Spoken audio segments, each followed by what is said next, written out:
What are your good options when it comes to short-term investments? Joining us tonight is Gabe Rockers of Edward Jones. Hi, Gabe. Hi there, how are you? Doing well. So tell us, what are some examples of short-term investments that we can think about?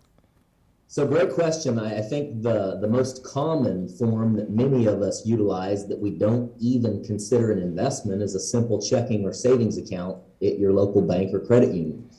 In essence, what we've done is we've lended our money to those institutions so they can utilize it in the interim for their business purposes and growth purposes.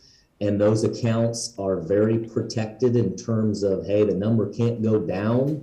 They offer liquidity, which in layman's terms means I can quickly convert that back to cash in my hand.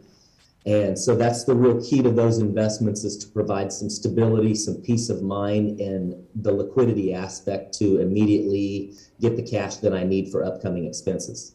So talk to us about diversification. What can you talk to us about as far as that goes with short-term investing?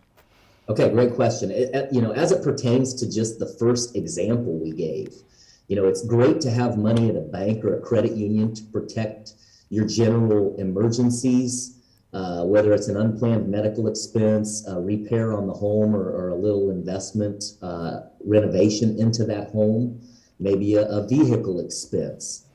But for years now, those bank investments haven't paid us any interest, or a very small amount of interest. That's what we would refer to as the nominal rate of return. And I'm sure many of the viewing public right now is experiencing some higher inflation as it pertains to what we're paying when we fill up our tanks with gas, or what we're spending at the grocery store. And so to add some investment instruments from a diversification perspective that give you a little bit of additional safety, and to own some things that aren't stocks, which are traditionally longer term investments, makes sense. That way you can get liquidity, you can get added diversification, and hopefully you can take on a little bit more risk and subsequently make a little bit higher nominal return than what we make at the banks today. Absolutely. Gabe Rockers, thanks for being with us today.